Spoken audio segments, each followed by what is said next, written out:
So I'm going to ask you all to do what I'm doing right now, which is to put your phone in such a way that it will not make noise during the ceremony.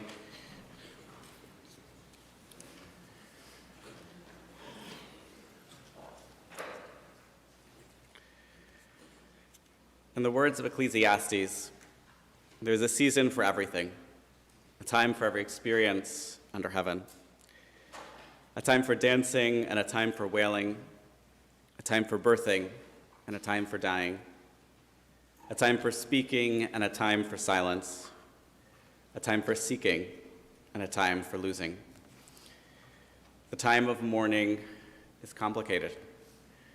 We have so many beautiful memories of Ruth, and we are at a loss to imagine a world without her. We connect her name, Rivka Bela, Bar Chaim Vechaya, Ruth Mauer, with the thousands of years of Jewish tradition of the people of Israel and the eternity of God. And I always tell people, you never apologize in advance, but I'm going to apologize in advance because I've been in my house for less than 24 hours. I was in Israel yesterday, so if I slip up on saying anybody's name, I'm going to blame Israel and not myself. So, Im chasid tit chasad, im gavar tamim titamam. I mean, everyone else blames Israel too, so. With the loyal, you deal loyally. With the blameless, blamelessly. With the pure, you act purely. With the perverse, you are wily. It is you who deliver lowly folk, but haughty eyes you humble. It is you who lights my lamp. Adonai, my God, lights up my darkness. With you, I can rush a barrier. With my God, I can scale a wall. The way of God is perfect. The word of Adonai is pure. God is a shield to all who seek refuge.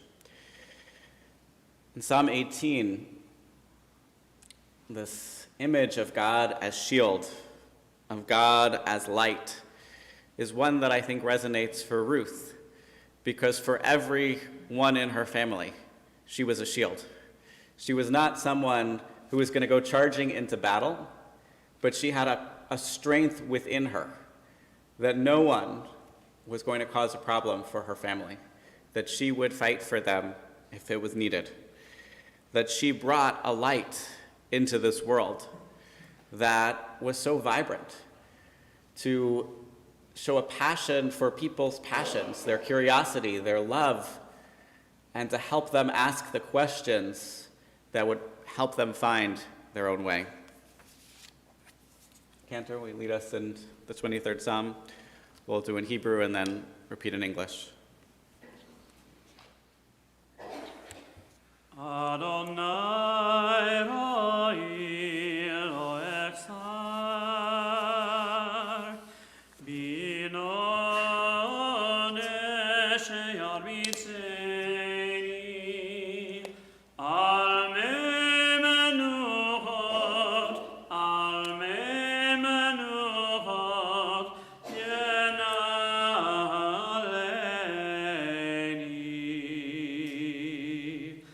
Nafshi shovev, shovev,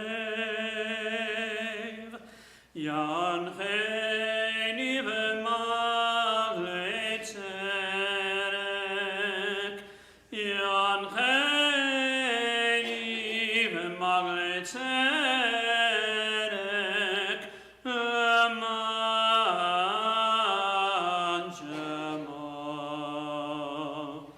Nam ki elech megech hamalech lo irara ki ata imani shivnecha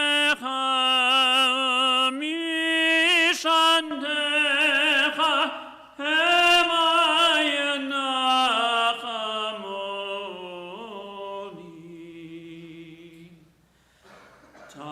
Taroch lepanai, lepanai,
The Lord is my shepherd, I shall not want. He makes me lie down in green pastures, leads me beside the still waters, restores my soul. God guides me in straight path for God's name's sake. Though I walk through the valley of the shadow of death, I will fear no evil, for thou art with me. Thy rod and thy staff comfort me.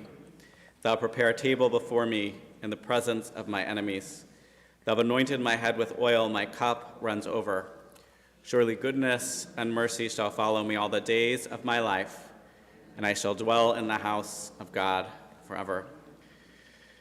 Now, each time we read this psalm, we may see something a little bit different. And this time, the line that thou prepares a table before me in the presence of my enemies reminds me of something that Sue said on the phone yesterday, which was that one of Ruth's statements was that when you're inviting people over for a meal, if there's someone you don't want to invite, someone that's a little bit crotchety, a little bit challenging, Davka, that's the person you need to invite to your meal. So maybe she was taking that from the 23rd Psalm. I don't think she was speaking of enemies as enemies, but as those who we have the potential to learn from. And as an educator, as a professor of education, as a teacher of so many, she saw the potential in everyone. So I want to invite Asia to come forward and to share some words on behalf of Sue and Debbie and Liz.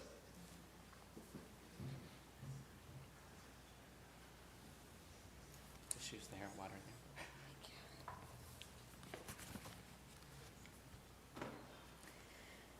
Because of her disability, my mother, Sue, can no longer travel. She is heartbroken not to be with us today. I'm speaking on behalf of Ruth's children, Sue, Debbie, Liz, and her sons-in-law, Howard, Mark, and Greg. First, I would like to start with a huge thank you to Liz and Greg, who showed inordinate chesed, kindness, and generosity in taking our mother into their home and caring for her lovingly and with devotion for the past 2 years. May all the chesed that you two embody come back to you 1,000-fold. How can I describe Ruth Mauer, a force for goodness in this world? She was beautiful, brilliant, strong, courageous, indefatigable, funny, stylishly elegant, the life of the party, loving, devoted, self-sacrificing, kind, compassionate, empathic, curious, wise, with a tremendous heart. My mother was epic. She was beloved by all who knew her. She took mothering seriously and saw it as her most important of many roles. She was a devoted wife to my dad and was the anchor of our family. She had a sharp mind and was intellectually curious. She loved learning and she loved teaching. She was a modern woman who worked full-time in the 1960s when that was not the norm. She pursued a doctorate in education, commuting to Columbia University in New York City from our home in Long Island. And with all this, she always had supper on the table when my dad got home. My mother came from a family of teachers. Her grandfather, Zadie Moshe Bunamovich, was a renowned teacher at the famous Volozhin Yeshiva, and later in New York. People would come from all over to study with him. She and her siblings, Faggy and Seymour, were all professors. My mom was a teacher's teacher. She could teach anyone anything. Her students called her Doc, and many of them kept in touch with her for decades. She was an excellent speaker, and even more so, an excellent listener. She led with compassion and knew how to make anyone feel special. I had friends who would come over and sit with my mom in the kitchen, pouring out their little hearts to her because she knew they cared about them, that she cared about them. There are many children who can point to my mom as the one adult that they knew would always be there for them. She not only was special to many, many children, she also was a compassionate friend for the abused in our community, Not many people know this side of her, and I have an incomplete knowledge since she kept careful confidences, but I do know these 3 stories, and permission was given to share them. She had a friend who was a prominent member of the community. All throughout her childhood, her father would scream at her whenever he caught her looking in the mirror, telling her it was sinful. Before every major community event, she would come to our home to have my mother put on her makeup. My mother would lovingly apply mascara, eyeshadow, blush, all the while telling her how beautiful she was. My mother had a friend who showed up in shul with a black eye. She asked no questions, simply gave her a hug and the key to our home. She told her that if she ever needed a place to get away, she was always welcome, any time of the night or day, no questions asked. My mother had a friend who sometimes would lose it with her child, becoming so frustrated that she became physically abusive. She would pick up the phone and say, "Ruth, come here quickly before I kill him." My mother would drop everything and run out the door to help her friend. My mother could be counted on to come through every time. She gave of herself unselfishly, profusely, and lovingly. Above all, my mother loved her family, my father, her children, her grandchildren, and her great-grandchildren. At 89, she traveled across the country to come visit and spend time with all of us in Oregon. Mommy, I hope you can forgive me for not being there for you, the way you were always there for us.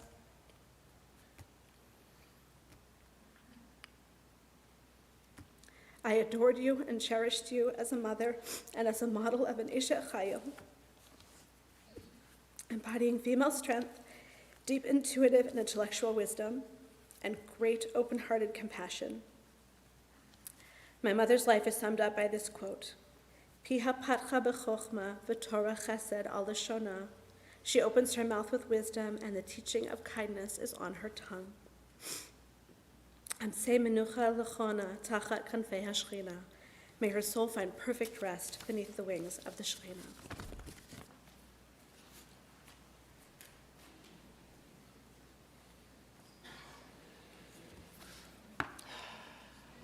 Thank you. Thank you, Asia, and thank you, Sue. I also want to acknowledge my dear friend, Rabbi Lever, who this year is my bar mitzvah from the seminary, but in 13 years outside of JTS, I've never had a situation where I had 2 funerals that I was supposed to be at the same time. And so Rabbi Lever was kind enough to take the other one so that I could be here today. And so he is not here, and that is my fault. But I appreciate him, and thank you, Rob, for being here and representing Menorah in a place that was so dear to Ruth's heart, and a place where she was so much a part of the community for a while, and it was a very special place for her. L'chu banim, shimu liyirat Adonai al madechem, mi'aish hachafetzayim oav yamim lirotov, netzur lashon chamera, usvatecha medabir mirma, sur meira v'yaseh tov, bakesh shalom, v'rodfehu. Come, my children, and listen carefully. You'll learn what it means to serve God, to fear God, who is eager for life, who desires years of good fortune. Guard your tongue from evil, your lips from deceitful speech. Sur meira ve'aseh tov, shun evil and do good. Bakesh shalom v'rodfehu. Seek peace and pursue it. And I can think of very few people who lived those words so accurately, so truthfully, with their whole heart and their whole soul, as Rivka Bela, Ruth Mauer.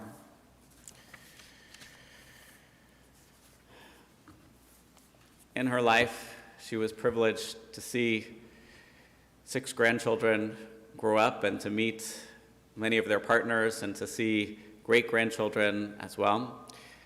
And so her 6 grandchildren, Ben, Eve, Ezra, Jacob, Jonah, and Asia, are all going to come up and share a few brief memories together.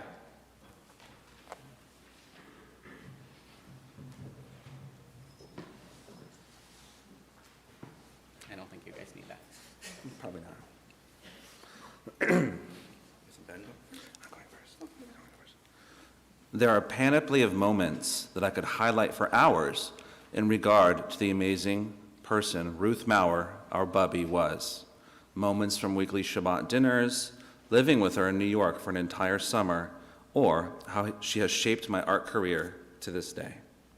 But on one day in August of 2000, as a 10-year-old boy, this specific memory stands out among the rest. I was with Bubby on a summer Sunday morning, and I can vividly remember the St. Pete Times strewn across the Formica countertop.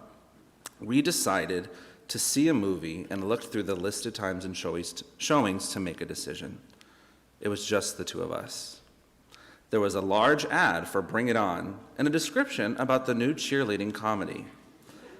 Spending an afternoon with Bubby on my own was rewarding in and of itself, but having her beside me during this raucous, hilarious, captivating, and definitely PG-13 experience really was the starting point to our own friendship outside of the typical grandmother to grandchild model. You know, I was so sheltered in regards to entertainment back then that even seeing a PG-13 movie at 10 years old was rare, let alone next to your Orthodox Jewish grandmother on a St. Pete Sunday afternoon. I can feel myself sitting in that theater seat, eyes fixated on Kirsten Dunst and Eliza Dushku cheering in front of me, feeling the loving warmth of Bubby. In a sense, allowing me to be here and see this later cult classic film in theaters with her. It's the small things that really stick with you over time. And the 10-year-old me shooting glances at Bubby, laughing along with me in this moment will forever be etched in my brain. I love you so much, Bubby, and I'm forever grateful for your life, for your love of life, laughter, and adventure. We switched the order, and I have to follow that one. When I was much younger, my grandparents moved down to Florida into a condo that my dad had for many years. We were all very happy that they had decided to come down here and be closer to us, where most of their family was. But at the beginning, my Bubby, Ruth Mauer, was struggling. She had moved to a new place where she didn't know anyone and had to start over. And I don't fully remember this, but it's an apocryphal story that's told many times. She was talking about how she was struggling to gain entry into the community and to meet people, and I must have been 4 or 5. And I said, "Oh, it's really easy to make friends. You just talk to strangers and then say, 'Be my friend,' and then that's all you have to do." And I guess she was like, "From the mouths of babes, I'll try it." And it worked, with the rare exception of Macho Man Randy Savage, who was very rude to her in the elevator. She talked to other people in her condo and around, and she made many friends. And so when I flew the nest at 17, I lived many places in the world, and whenever I would come back or wherever we would talk, she would ask me, "When am I moving back to Florida?" Then she would chastise me for not living in Florida. And then she would ask me about my life and how I was doing and the people I had brought into my life. And she was always incredibly proud of what I was doing and who I had become and my life. And she would remind me of that story, and she would remind me that I always knew, even from that young age, what it would take to be happy and have people who I loved and loved me in the world. And she was one of them to the greatest extent. I love my grandmother very much, and I will miss her very, very deeply.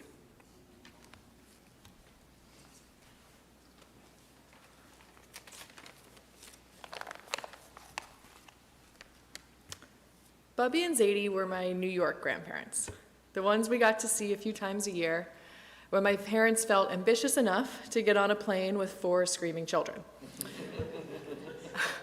At some point, Bubby and Zadie started coming down to spend their winters in Treasure Island, and a few visits per year turned into Shabbat dinner every Friday night. And to call it a dinner was an understatement. This was an event. Bubby would start cooking days in advance, always looking for ways to ensure everyone at her table felt how special they were to her. She would make matzo ball soup, no matzo ball for me, salad, extra olives for my dad, meatballs, especially when Jonah was in town, chicken, dark meat for Ezra, even a little sip of wine for Jacob. Everything was thought out, and we ate together, shared stories, and finished our weeks as a family, united by the meal Bubby made us. So, one year, Bubby did a very special thing and snuck a rack of frozen kosher lamb ribs in her suitcase from West Hempstead. These must have been the days when airport security was less serious. The first Shabbat that Bubby was in town that year, she cooked those lamb ribs to perfection. This seems kind of out of character coming from me, the vegan, but let me tell you, when I had that first bite of lamb, it was an out-of-body experience. I loved it, and I wanted more. So, the next year, Bubby calls her butcher, God bless Long Island, and secures a suitcase full of lamb ribs. It must have been 12 or 13, I'm not kidding. A huge order. She knew how happy they made me and went out of her way to make sure that I had them. And if I was feeling generous, some other people at the table might get a bite or two. Bubby opened up a different way for me to connect to my Jewish identity.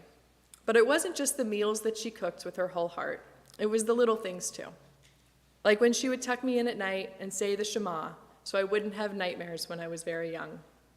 Or the example she set when she would come to synagogue with us here, even though she had always davened in an Orthodox shul with a mechitza. Or the love for learning that inspired her to study Haftorah with my mom. I loved being in synagogue on the days that she would come to the Vima and chant in front of the congregation. Her love for her traditions helped shape my love for them too. I'm so grateful that I learned all of these lessons from her so I can pass them on to my son and keep her faith alive. From generation to generation, L'dor v'dor.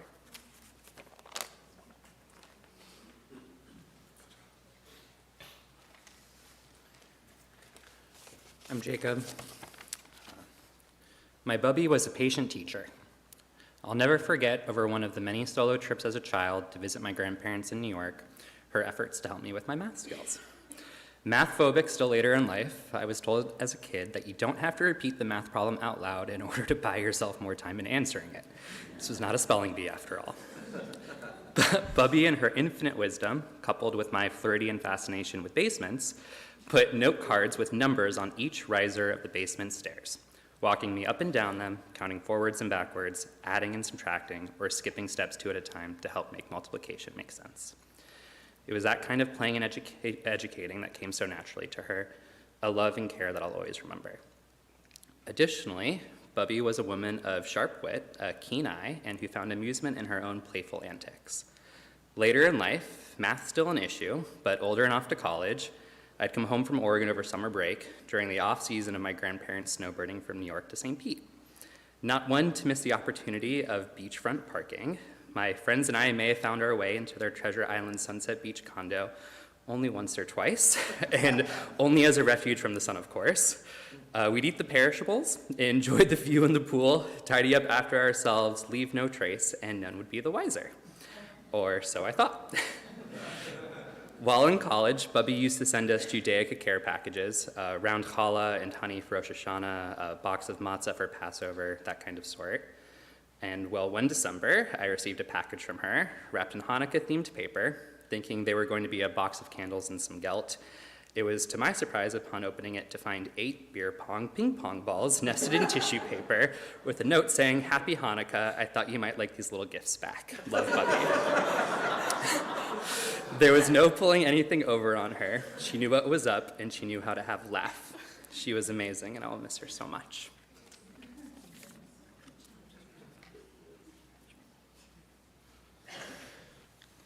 So, for Bubby to care for her loved ones was to cook for them, to prepare the Shabbos meal that Eve talked about, and to make my favorite meatballs. And when I was just a little boy, we would go to her house in West Hempstead, and she would bring me as many meatballs as I wanted, even though everyone else was only supposed to eat 3, maybe 4 for the men. And then later, as I got a little older, we would make them together, and she would show me a recipe. We would she'd let me roll little meatballs with her, and we'd prepare the meal together. And that was her way of showing her love for her children, her grandchildren, later her great-grandchildren. And later, much later in life, towards her end, when I would come to visit her, she wasn't always so interested in eating. She was getting towards that point. But I was able to take her meatball recipe, and I was able to make meatballs for her, and she loved them. She would eat them. She'd have seconds of them even. And it was just really struck me how the love that she put out came back. And it will, when you live a life like that, it lives on. And her love is living on in her grandchildren, now her great-grandchildren. And she will absolutely be missed.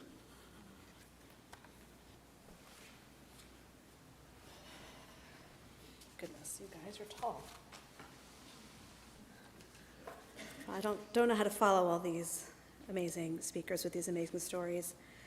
Describing Bubby is like a blind man describing an elephant. If you know that story, you feel the trunk and feel the leg, and you don't get the full picture. There are so many stories I could tell.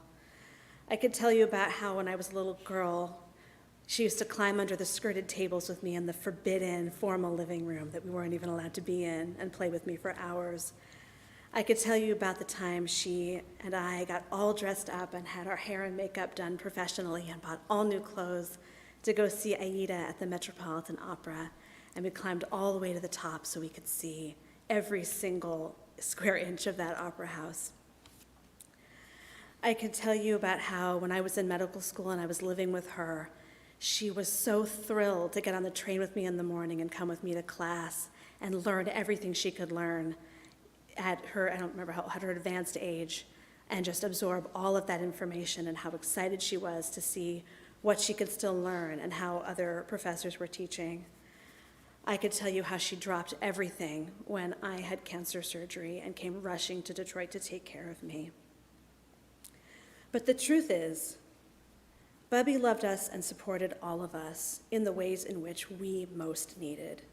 She rooted for us, and she was our biggest fan for all of us. She was there for us for whatever we needed in the way we needed. She gave us roots and she gave us wings, all of us. Bubby, I am forever grateful to you. I will love you and miss you forever.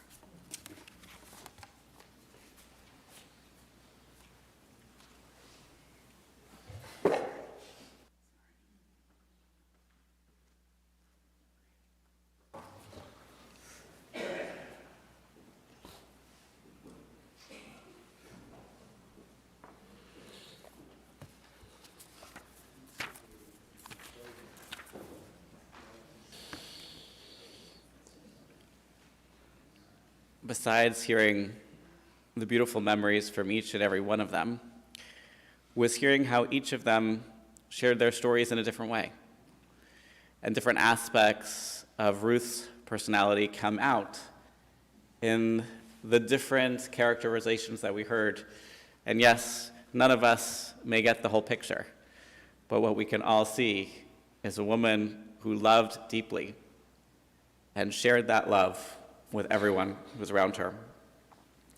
In Talmud Brachot 70a, it says, Ashrei mi shegadal b'Torah. Blessed is the one who is raised in Torah. V'amalu b'Torah, v'oseh nachat ruach le'yatzorav. V'gadal b'shem tov, v'niftar b'shem tov min ha'olam. Blessed is the one who worked in Torah, who pleased God, who lived with a good reputation, and who died with a good name. Rivka Bela has a beautiful name. Her name is one in our community of education, of compassion, of hope, of inspiration, of love.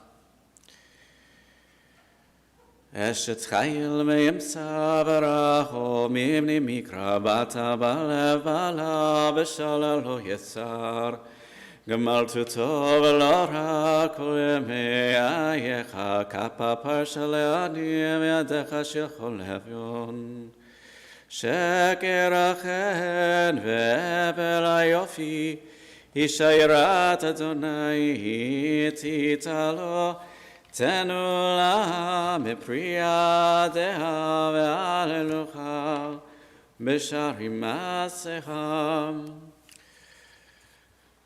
The book of Proverbs closes with Eshet Chayom, a song that is sung on Friday night, a song that she heard every Friday night for so many of her years. According to our tradition, it comes from King Solomon as a tribute to the ideal woman. And since we know how many wives and other partners that Solomon has, the rabbis say he was talking about his mother. Sophia halichut beita v'lacham atzlut lo tochal. She watches over her household and does not eat of the bread of idleness. Kamuva necha v'ashruha bala v'halala.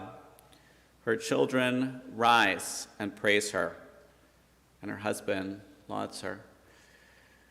Once again, she is with Lenny, who can offer her praises, who can tell her how beautiful she is.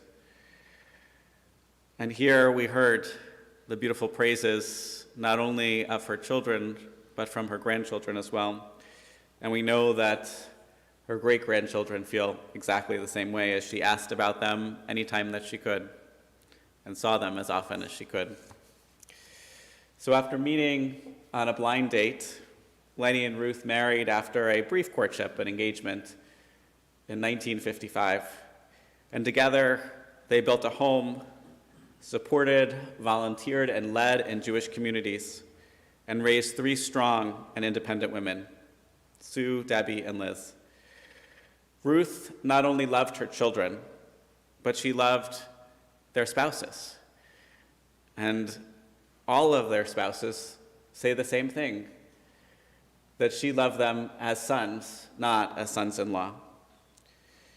She loved her grandchildren and the ones who made them happy, their partners as well.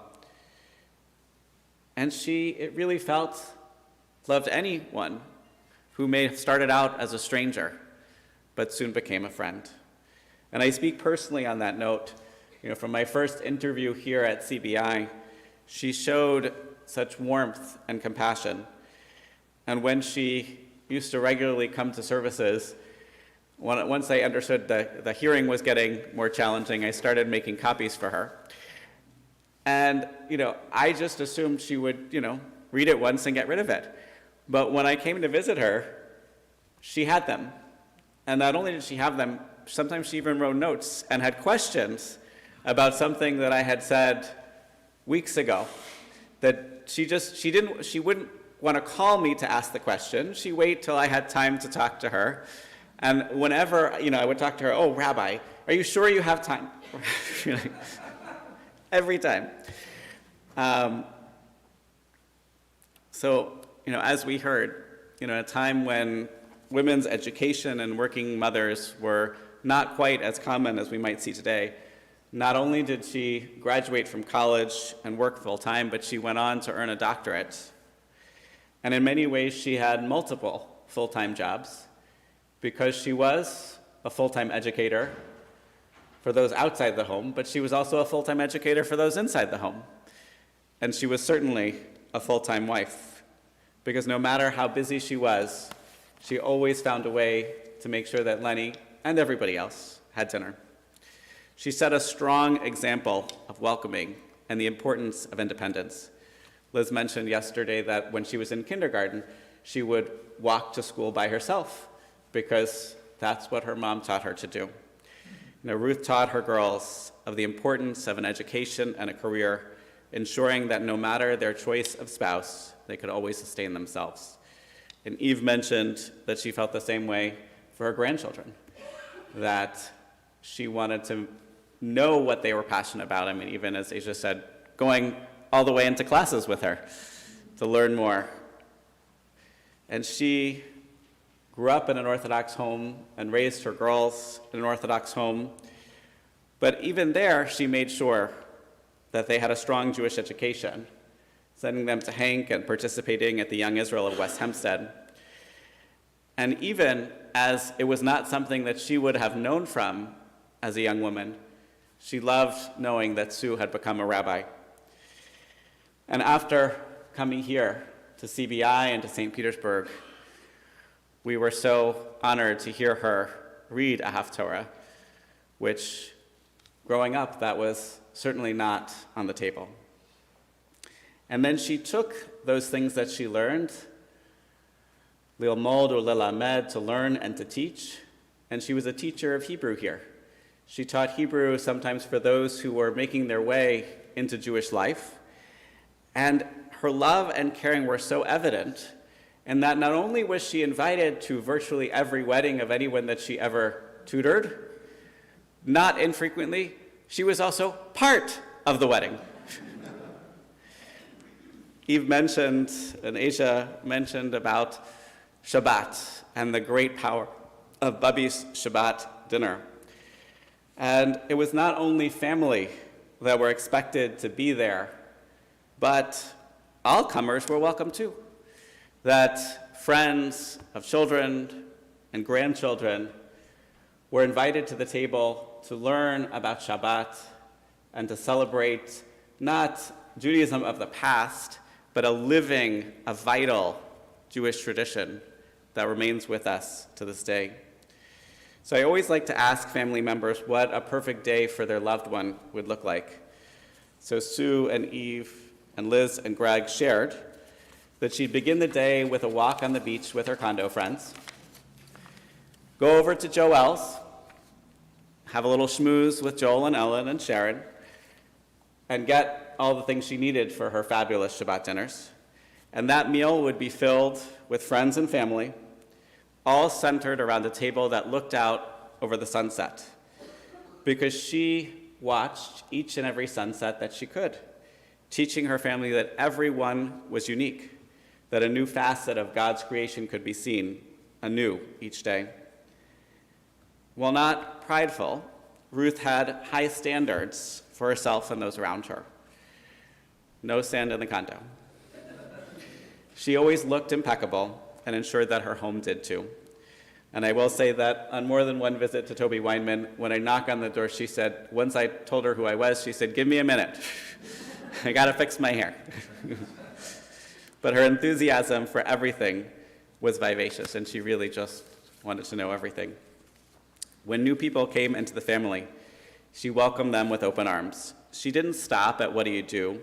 but asked detailed and thoughtful questions to determine not only what it meant, but also to see your enthusiasm about your chosen career or your passion.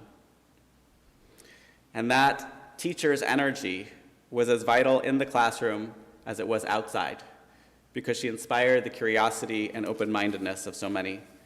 You couldn't meet her without loving her. I shared with a few that Rebecca and I had friends visiting at some point, and they said, "Oh, we want to go to Toby Weinman. We want to go to assisted living and schmooze with people before Shabbat." So they schmoozed with Ruth for quite a while, to the point that they still ask us about Ruth on a regular basis years later. This Shabbat, this past Shabbat, was Parshat Pekudei.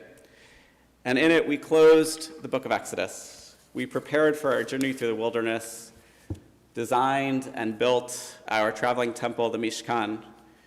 We created a structure to bring our faith with us wherever we went.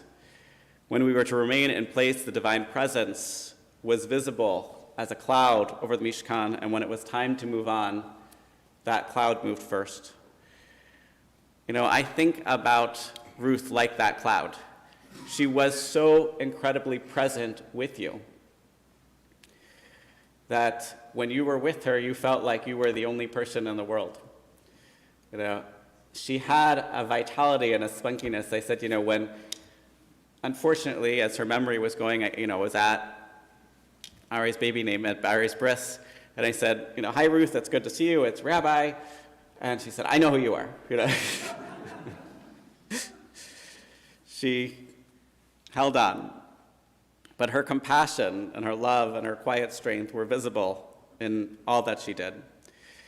And I think these last couple of years have been so hard, because to see someone who had that energy and had that enthusiasm and had that drive and had that beautiful, inquiring mind, who could argue a point and teach anyone anything and inspire people in their Yiddishkeit and their knowledge, to find herself in a place where even speech became challenging is just heartbreaking. So now, once again, she's restored to herself. In the presence of the divine, she's with her beloved Lenny, watching over her entire family and asking questions to inspire us all.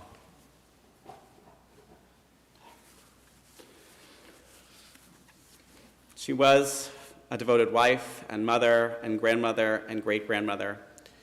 She's survived by Sue and Howard, by Debbie and Mark, by Liz and Greg, by Asia and Chris, Yona and Courtney, Jacob and Magid, Ezra and Clayton, Eve and Jonathan and Ben.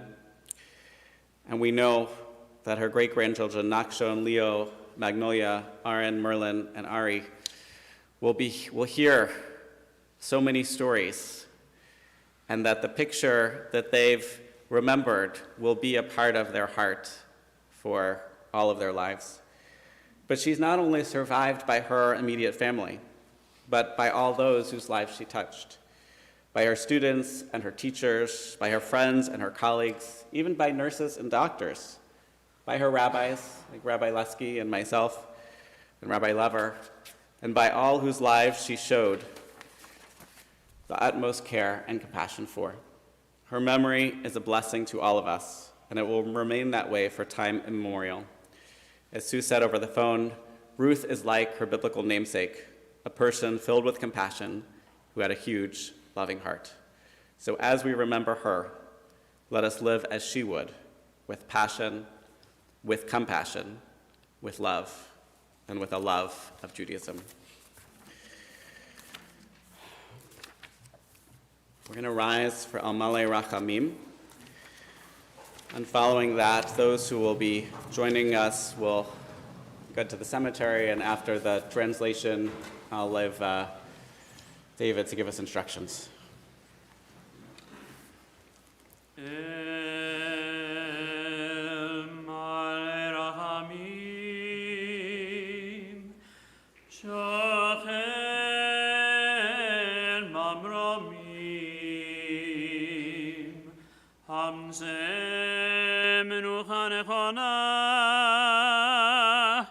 תחת כנפי השכינה במעלות קדושים וטהרים כזוהר הרקיע מזהירים את נשמת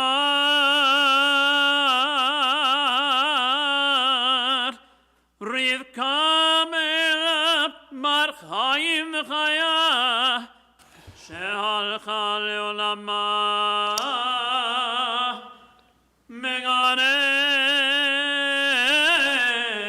עדן תהא מנוחתה אנא בעל הרחמים הסתיריה מסדר כנפיך לעולמים וצרור מצרור החיים את נשמתה אדוני הוא נחלתה ותנוח בשלום על משכבה ונאמר